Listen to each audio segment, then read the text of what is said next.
बिस्मिल्लाहिर्रहमानिर्रहीम अस्सलामु अलैकुम वरहमतुल्लाहि वबरकातुहू। लाखों करोड़ों दरूद नबी करीम अलैहिस्सलातु वस्सलाम और उनकी आल पे। मैं आपकी मेज़बान मिसेस अरसलान फ़लक अपने यूट्यूब चैनल निगाह मुस्तफ़ा सल्लल्लाहु अलैहि वसल्लम पे।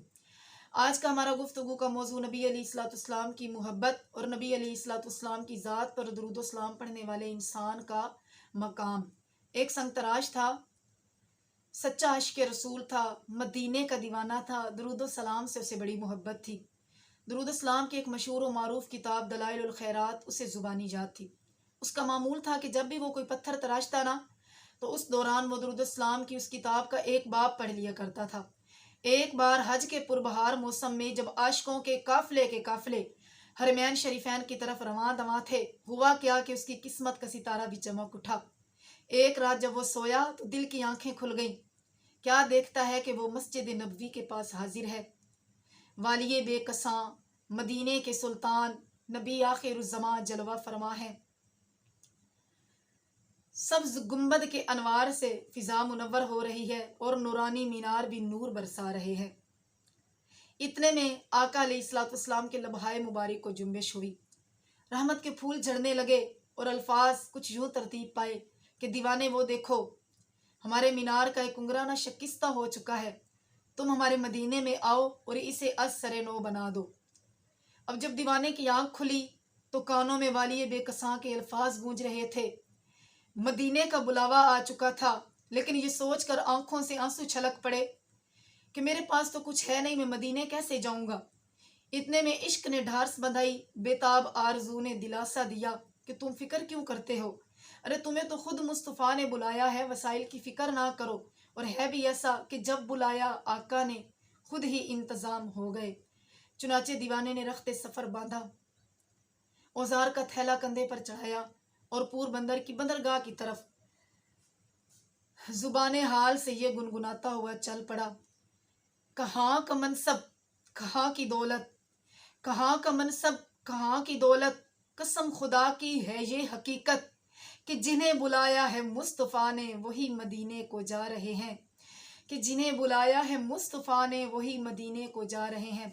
और उधर सफ़ीना मदीना तैयार खड़ा था, मुसाफिर पूरे हो चुके थे, लंगर उठा दिए गए थे, लेकिन कोशिश के बावजूद भी सफ़ीना चलने को तैयार न था।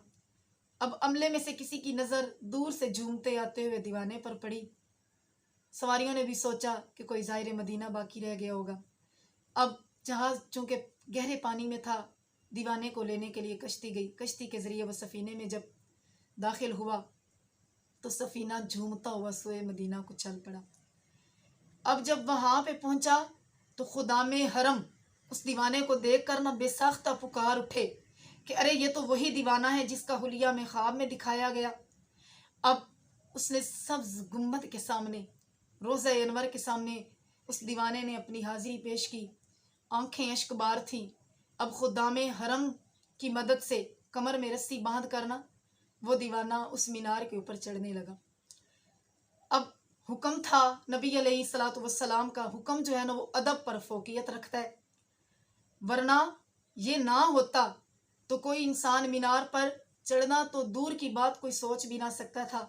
अब वो दीवाना जब घुटनों के बल उस मीनार के ऊपर चढ़ गया ना, जब वहाँ पहुँचा वो कुंगरा ठीक कर दिया, जो शिकस्ता था उसको ठीक किया ना, तो अब उसकी रूह ने जब सब्ज सब्ज गुंबद का कुर्ब पाया ना तो बेचैनी बढ़ गई, बेकरारी बढ़ गई। उस दीवाने की रूह मुस्तर ने लौटने से इनकार कर दिया, क्योंकि सब्ज गुंबद की रानाइयों पर उस दीवाने की जो रूह थी वो फिदा हो चुकी थी। दीवाना दम तोड़ चुका था कि जब तेरी याद में दुनिया से गया है कोई, जब तेरी याद में दुनिया से गया है कोई, तो जान लेने को दुल्हन बन के कज़ा आई है, तो जान लेने को दुल्हन बन के कज़ा आई है। वो बुला लें अगर ये भी कुछ कम नहीं, उनका तशरीफ़ लाना बड़ी बात है। आका अलैहिस्सलाम की मोहब्बत की एक बहुत प्यारी बात आपके सामने पेश करूं।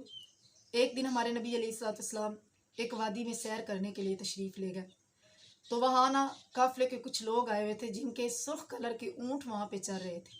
हमारे नबी अलैहिस्सलाम को सुर्ख कलर का ऊँट पसंद आ गया। फरमाया कि बेचते हो? अगर वो नहीं भी बेचते थे ना तो इतना प्यारा मुखड़ा देकर कहने लगे, मुखड़ा देखा ना इतना हसीनो जमील, तो कहने लगे कि जी बेचते हैं। अब जानते नहीं थे कि ये अल्लाह के आखिरी नबी हैं, ये कौन है कौन नहीं है। बेच दिया। आका अलैहिस्सलाम ने फरमाया कि मैं ना तिजारत की गर्ज से तो आया नहीं, मैं तो आया हूँ सैर की गर्ज से, लिहाजा मेरे पास पैसे नहीं, अगर मुझे दे देते हो ना तो मैं ये ऊँट ले जाता हूँ और अपने साहबा के हाथ पैसे आपकी तरफ भिजवा देता हूँ। उन्होंने दे दिया। जब नबी अलैहिस्सलाम वहाँ से तशरीफ़ ले गए ना तो अब हुआ क्या कि वो जो 4 लोग थे ना, एक कहता है कि यार हम तो इन्हें जानते नहीं, अगर हम किसी इंसान को जानते हो ना उससे भी हम कोई चीज़ उधारी दे सकते हैं, यानी उससे हम सिर्फ कोई चीज़ उधार दे सकते हैं, इन्हें तो हम जानते नहीं। अगर हम जिससे नहीं जानते होते तो हम कोई चीज़ गिरवी रखते हैं, ज़मानत के तौर पे कोई चीज़ जो है ना यानी जामिन रखते हैं। तो एक शख्स उनमें से बोला कि मैं क्या बताऊं, जब वो शख्स बोलता था ना तो उसके लबों से फूल झड़ते थे, बस मैं तो उन फूलों को देखता रह गया। दूसरा कहता है कि मैं उनकी जुल्फ़ों में खो गया, और तीसरा कहता है कि मैं माज़ाक़ के नैनों में डूब गया। जो चौथा शख्स पास मौजूद था ना वो कहता है कि अच्छा तुम लोग आशिक हो गए, और वो तुम लोगों को कीमती ऊँट हथिया के ले गया। जब ये बात की ना तो काफिले का जो सरदार था उसकी बीवी खेमे में मौजूद थी। अंदर से वो बोली कि खबरदार अना जामिनतुन, कहते हैं अच्छा आप जानती हो? वो औरत कहती है नहीं वल्लाह जानती मैं भी नहीं, लेकिन जो शख्स इतना प्यारा हो, मैंने खेमे से छुप के उनका चेहरा मुबारक देखा है, तो जो शख्स इतना प्यारा हो वो झूठ कैसे बोल सकता है। अब यही बातें चल रही थी तो नबी अलैहिस्सलाम के सहाबा तशरीफ़ लेके आ गए। सहाबा फरमाते हैं, अर्ज़ करते हैं कि हमारे नबी आपसे ऊँट लेके गए। तो वो जो काफिले के सरदार थे ना वो कहने लगे कि ये बात तो बाद में होगी, हमें ये बताओ कि वो इंसान रहता कहाँ पे है, हम तो खुद बिक गए। तो सहाबा ने फरमाया कि वो दूर खजूरों का झुंड, वो यस्रब, वो मदीना, उस मुस्तफ़ा का डेरा है। अब जब वो काफिले के सरदार वहाँ पहुँच गया ना तो वहाँ पहुँचे तो नबी अलैहिस्सलाम के कदमों में अपने सर रख दिए और सर रख के कहने लगे कि तेरियां तक के अदावा, तेरियां तक के अदावा मैं मुरीद हो गई, तेरियां तक के अदावा मैं मुरीद हो गई।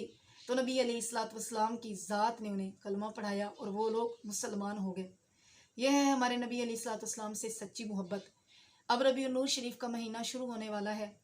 जब भी हमारे प्यारों की, हमारे बच्चों की, हमारे बहन भाइयों की सालगिरह आती है ना तो हम बड़ा इंतज़ाम करते हैं, बड़े तोहफे तहफ़ पेश करते हैं। तो जब वो नबी जिनके सदक़े हर माँ को बेटा अता हुआ, उस नबी की आमद है, दिन करीब हैं, तो हमें चाहिए कि हम भी उन्हें सालगिरह पे कोई तोहफ़ा पेश करें। तो हम कौन सा तोहफ़ा पेश कर सकते हैं उनकी ज़ात को? वो है कि दुरूदो सलाम, जितना हो सके नबी अलैहिस्सलाम की ज़ात पर दुरूदो सलाम पढ़े कि उत्थे जाना खेड़ मुकदरां दी, उत्थे ज़र दौलत दी गल नहीं, कई दौलतां वाले रह जांदे, मस्कीन नज़ारे ले आंदे। यानी कहने का मकसद ये कि जो पैसे वाले हैं ना, ज़रूरी नहीं है कि वही नबी अलैहिस्सलाम के रोज़ा मुबारक पर जाके हाज़िरी दें। जिनको खुद नबी बुला ले वही बस वहाँ पे जा सकते हैं। तो जो जितना दरूद पड़ेगा उतना जल्दी नबी अलैहिस्सलाम उन्हें अपने रोज़े अनवर पर बुलाएंगे। वो बुला ले अगर, ये भी कुछ कम नहीं, उनका तशरीफ़ लाना बड़ी बात है। जिंदगी में मुकद्दर होकर मेहरबां, मैं जो मेहमान बनूं यार हो में ज़बां, उनके कदमों में गुजरे, उनके कदमों में गुजरे अगर साथियों मुख्तसर सा ज़माना, बड़ी बात है। मुख्तसर सा ज़माना बड़ी बात है। गर्म पत्थर पे हबशी लिटाया गया, गर्म पत्थर पे हबशी लिटाया गया, वो उन्हीं के लिए दर्द सहता रहा। उनको मालूम था कि पिया के लिए यूं सितम भी उठाना बड़ी बात है, यूं सितम भी उठाना बड़ी बात है। वो इशारा करे, वो इशारा करे तो ये सूरज झुके, वो इशारा करें तो ये सूरज झुके, जिनको काबाए आलम भी सजदा करे, जिनको काबाए आलम भी सजदा करे, चांद पर पहुंच जाना, चांद पर पहुंच जाना, हकीकत सही चांद कदमों में लाना बड़ी बात है, चांद कदमों में लाना बड़ी बात है। मैं जो बेकार हूँ, मैं सियाहकार हूँ तेरी रहमत की लेकिन तलबगार हूँ। मैं जो बेकार हूँ, मैं सियाहकार हूँ तेरी रहमत की लेकिन तलबगार हूँ। मुझ पे नासिर है इनाम सरकार का, मुझ पे हाफिज है इनाम सरकार का। उनकी नातें, उनकी बातें, उनकी नातें, उनकी बातें सुनाना बड़ी बात है, उनकी बातें सुनाना बड़ी बात है। अल्लाह रब्बुल इज़्ज़त हमें नबी अलैहिस्सलाम की ज़ात पर दुरूद सलाम पढ़ने वाला बनाए और अल्लाह रब्बुल इज़्ज़त हमें अपने प्यारे हबीब मोहम्मद मुस्तफ़ा की सच्ची मोहब्बत अता फ़रमाए। वमा अलैना इल्लल बलागुल मुबीन। अस्सलामु अलैकुम व रहमतुल्लाहि व बरकातुहू।